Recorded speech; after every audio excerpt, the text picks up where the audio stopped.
Dear my children, when I was young, my grandmother told me that everyone had 3 charms. Each would allow a person to realize any wish after kowtowing 4 times.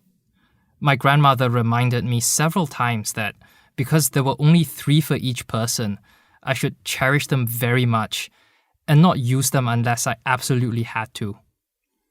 I used 2 of them in ways that were efficacious because both my wishes ended up realized.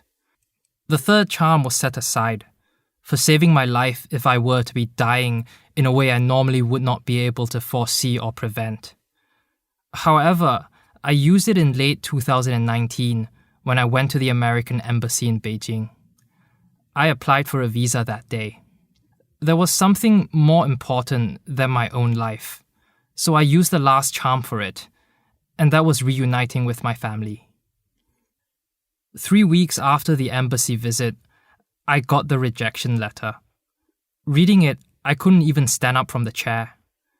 The visa refusal meant I could not perform a father's duty of educating and influencing my children, which is of utmost importance. My son, you are still young, but for you, my daughter, this period of time is what I would call thought puberty. This is when your worldview is developing most rapidly.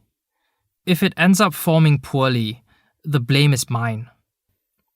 Sometimes, a lot of trauma passes down through generations. Your culture is not better or worse, but it is yours, and it is precious for that reason. I hope to stress upon you the importance of learning about our history and heritage. I have accepted the present situation. That is, we will be separated for a long time. But I know I should be educating you through my own behavior instead of advocating these attitudes mechanically, to show instead of tell. As Lao Tzu said in the Tao Te Ching, a true sage teaches without using words.